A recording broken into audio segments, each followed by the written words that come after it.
Today, I want to talk to you about having no screen days. So, a little while ago, I had my first no screen day. And I will tell you, this has never been like 100%. Sometimes I have like one call or like one thing that I need to work on. But for the most part, majority of the day, I'm not on the screens.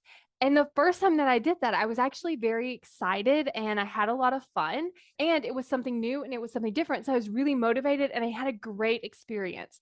And then what I will tell you, as I continue to do this week after week, it has gotten harder because my brain has started to try to get me to not do that. So even last week, I technically failed.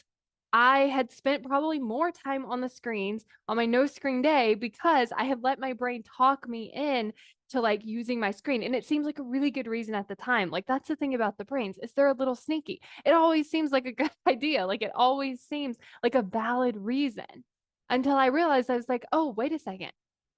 I'm on screens on my, my no screen day. And that's not how I wanted it to go.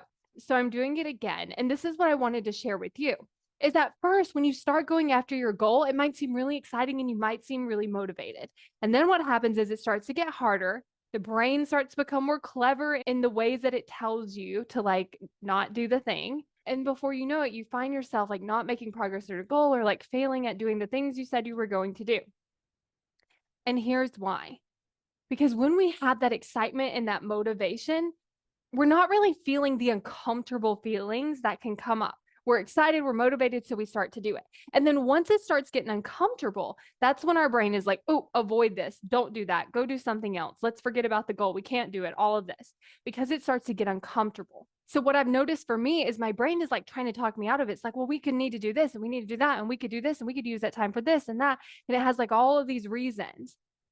And as I've been doing it, my brain's just been coming up with more and more reasons.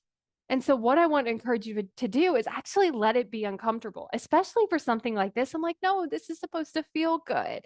I'm supposed to enjoy my break, but it's not really feeling that great because first, I have to allow and get used to and get comfortable with the discomfort, and then it will start to feel better. So, when you're going after your goal, think about when you stopped. Was it when it started feeling more uncomfortable? And if it was, how can you start back and just feel uncomfortable some of the time? And if you want to learn how to create commitment, so even if you stop doing the things to achieve your goal, you can just get right back up and keep going. Then go to createcommitment.com to sign up for the waitlist for my course, How to Create Commitment.